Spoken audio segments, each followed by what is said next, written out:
శుక్లాంబరధరం విష్ణుం శశివర్ణం చతుర్భుజం ప్రసన్నవదనం ధ్యాయేత్ సర్వవిఘ్నోపశాంతయే అగజానన పద్మార్కం గజానన మహార్నిశం అనేకదంతం భక్తానాం ఏకదంతముపాస్మహే.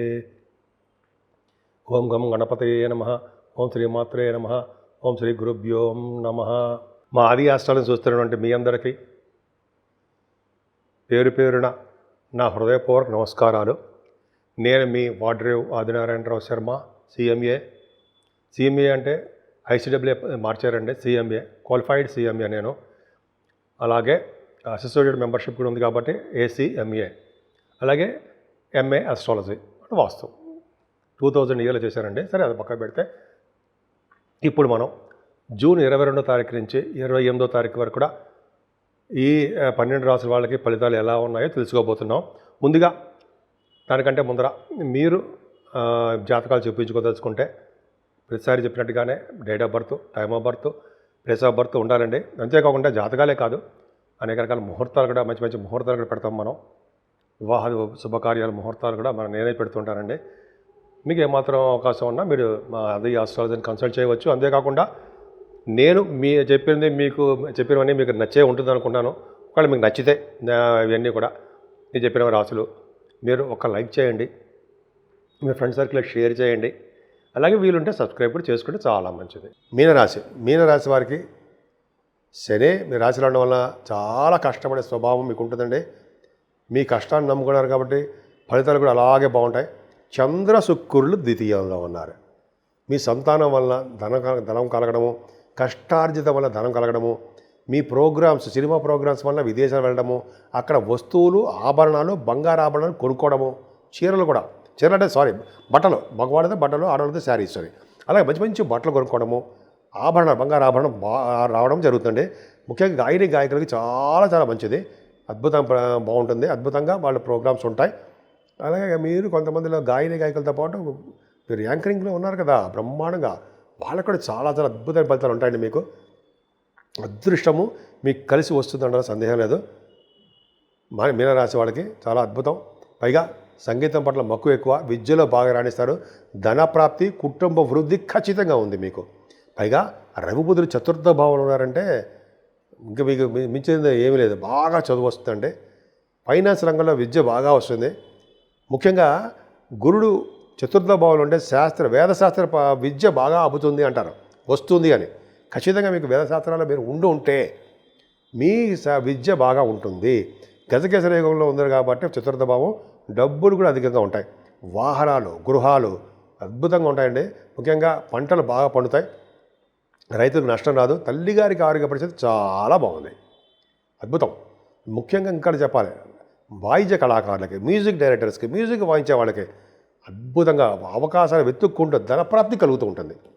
అది గ్రేట్, చాలా బాగుంది. మీనరాశి వాళ్ళకి పంచమ స్థానంలో అండి, పంచమాధిపతి బుధుడుగా ఉన్నాడు కాబట్టి వ్యాపారాభివృద్ధి బాగా చెందుతుంది, తెలివితేటలు అద్భుతంగా ఉంటాయి, పుత్రిక సంతాన జననం కలుగుతుంది మీ ఇంట్లో. అలాగే సినిమా రంగంలో, టెలివిజన్ రంగంలో ఉన్న వాళ్ళకి అవకాశాలు బాగా వస్తాయి. డైరెక్టర్స్ గాను, అదే యాక్టింగ్ గాను, హీరోలు కానీ, కొంతమంది హీరోయిన్స్ కానీ ఉంటాయి కదా, మీకు బాగా ఆ అవకాశాలు వచ్చి తీరుతాయి. చాలా అద్భుతంగా ఉంది మీకు పంచమస్థానం, టెరిఫిక్. పైగా పుత్రిక సంతానం జరగడం వల్ల అదృష్టం కలిగి వస్తుంది మీకు. ఇంకా అత్యంత విషయం ఏంటి తెలుసా అంటే, బ్రహ్మాండమైన విషయం, 6వ భావంలో కుజుడితో కలిసి కేతు, ఈయన ఒక్కడు చాలండి కాంబినేషను. ప్రతిదీ విజయం సాధించేస్తారనడానికి చాలు. గవర్నమెంట్ ప్రొఫెషన్లో ఉద్యోగాలు రావడము, రాజకీయ రంగంలో వెలగడము, అలాగే కుజుడు కేతువుల వలన కొద్దిగా లా సంబంధించిన విషయాల్లో, కోర్టు సంబంధించిన విషయాలు అంటే ఫేవరబుల్ రిజల్ట్స్ రావడానికి అవకాశాలు ఉండడము, మేనమామలకి అద్భుతంగా ఉండడము, మీ అనారోగ్య సమస్యలు దగ్గరికి, మీ కాంపౌండ్ దాటి మీ దగ్గర రాకపోవడము, అనారోగ్యాలు. పైగా మీకు సంపూర్ణ ఆరోగ్యవంతంగా ఉండడము, శత్రువులు అనేవాళ్ళు మిత్రులు అయిపోతూ ఉండి హాయిగా వాళ్ళతో కలిసి ఉండడము చాలా బాగుంటుంది. ఏదైనా 6వ భావం, విదేశ పర్యటన చేస్తారు, విదేశాల్లో స్టాంపింగ్ కూడా అయిపోతుంటుంది. కానీ భార్యాభర్తల విషయంలో కొద్దిగా మనస్పర్ధలు రావడానికి మాత్రము అవకాశాలు ఉన్నాయండి. అది కొద్దిగా జాగ్రత్తగా ఉండండి. ఏదైనా అష్టమ స్థానానికి గురుదృష్టి ఉంది కాబట్టి తలవంతరంకి వచ్చే ధనప్రాప్తి బాగా ఉంది, విదేశీ పర్యటన చేస్తారు. అలాగే గురు ప్రభావం వల్ల మీకు ఎటువంటి దోషాలు లేకుండా, అంటే లా సంబంధించిన దోషాలు లేకుండా బాగుంది. భాగ్యస్థానాన్ని కుజుడు చూడడం వల్ల రియల్ ఎస్టేట్ రంగంలో దూసుకుపోతారు.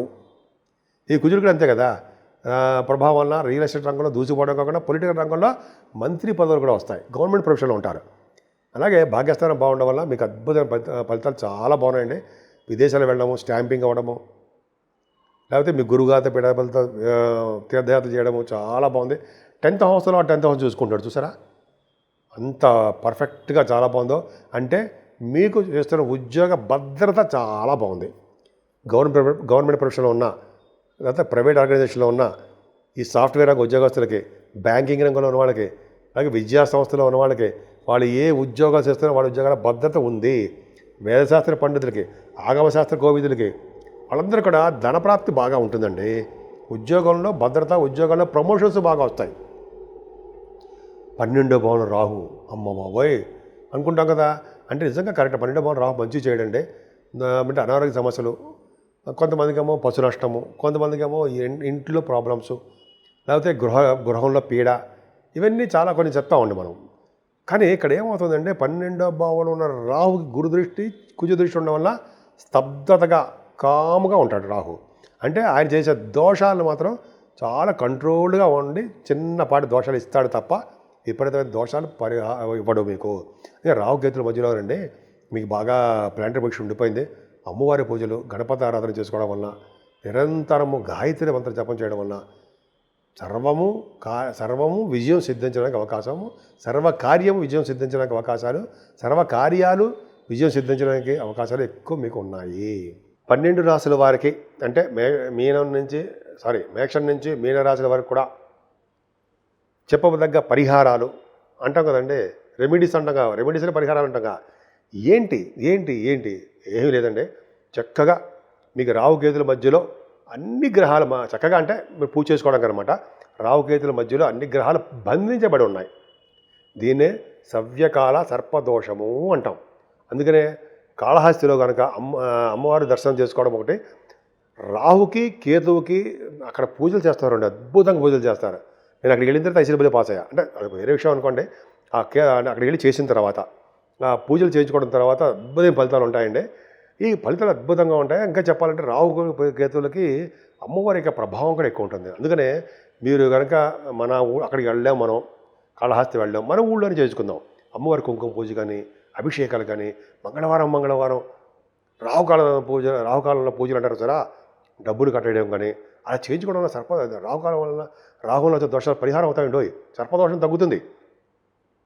అంతేకాకుండా చండీ హోమాలు కూడా చేయించుకుంటుంటాం మనం చాలా మటుకు. చండీ హోమాలు చేయించుకోవడం వల్ల రాహు కంట్రోల్లోకి వచ్చేస్తాడు అన్ని రాశుల వారికి. ఇంకా మరి కేతువు కూడా రండి, గణపతి ఆరాధన చేసుకునే వాళ్ళకి, గణపతి పూజ చేసుకునే వాళ్ళకి, అలాగే రాహు దోషం ఉంది కాబట్టి కొంతమందికి, చాలామందికి డబ్బున్న వాళ్ళకైతే రాహుకి జపము, తర్పణాలు, దానము, హోమం చేయించుకున్నా, అలాగే కేతుకు సంబంధించిన పూజలు చేయించుకున్నా సరే వాళ్ళకి జపాలు కానీ చేయించుకుంటే దోషాల పరిహారం అయిపోతాయి. వాళ్ళ ఇష్టం అది. నేనైతే జనం చెప్తా అంతే. కేతువుకి గణపతి ఆరాధన, పౌర్ణమి తర్వాత వచ్చే చవితికి వినాయకుడికి గరికి సమర్పించడము, సుబ్రహ్మణ్యేశ్వర స్వామికి పాలతో అభిషేకాలు ఇవి చేయించుకోవడం వలన, అలాగేనండి ఆంజనేయ స్వామిని అసలు వదలకూడదండి. మనం ఏ ఒక్కరు కూడా వదలకూడదు. ఎందుకంటే ఆంజనేయ స్వామిని పూజించడం వల్ల సర్వదేవతలని, అందరి దేవుళ్ళని పూజించడం ఫలితం దక్కుతుందిట. శాస్త్రంలో కూడా చదివా, చాలా బుక్స్లో. ఈ బుక్స్లో చదివి చెప్తున్నాను మీకు. అద్భుతమైన ఫలితం అంటే ఆంజనేయ స్వామిని పూజించడం వల్ల శరీరంలో వచ్చే దోషాలు చాలా వరకు పరిహారం అవుతాయని చెప్పి శాస్త్రం కూడా చెప్తుంది. అలాగే ఆంజనేయ స్వామి దగ్గర దీపారాధన, ఆంజనేయ స్వామి దగ్గర వడమాల ఆయన సమర్పించడం, వడమాల అంటాం కదా, తర్వాత అప్పాలు సమర్పించడం, అలాగే వస్త్రాలు సమర్పించడం, అలాగే ఆంజనేయ స్వామికి సింధూరం రాయించడం, అద్భుతమైన ఫలితాలు ఉండి తీరుతాయంటే సందేహం ఉందా? ఏం సందేహం లేదండి. అలాగే అన్ని రకాలుగా భగవంతుని ధ్యానించడం వలన, శివాభిషేకాలు, విష్ణు ఆరాధన ఎప్పటికీ మర్చిపోకూడదండి. మనం శివుడి యొక్క ఆరాధన చేసుకోవడం వల్ల, అంటే చేతులు ఉండగా శివ పూజలు చేయనేలా, నోరు ఉండగా అంటే హరినామ సంకీర్తన చేయనేలా అని మనం ఇక్కడ చదువుకుంటూ ఉంటాం కదా. శివుణ్ణి పూజలు చేసుకుంటూ హరిని పూజిస్తుండడం వలన, చిప్పుతో పొగుడుతుండడం వలన గ్రహాల వల్ల వచ్చే దోషాల పరిహారం అవడం కాకుండా అమ్మవారి యొక్క దర్శనం చేసుకోవడం వలన ఏమైనా గ్రహాల వల్ల వచ్చే దోషాలు ఉన్నాయంటారా? ఎప్పుడు సంపూర్ణ ఆరోగ్యంగా, ఐశ్వర్యంగా, ఆనందంగా, మీలాగా సంతోషంగా ఉండడానికి అవకాశాలు లేవా? ఉండి తీరతాయి.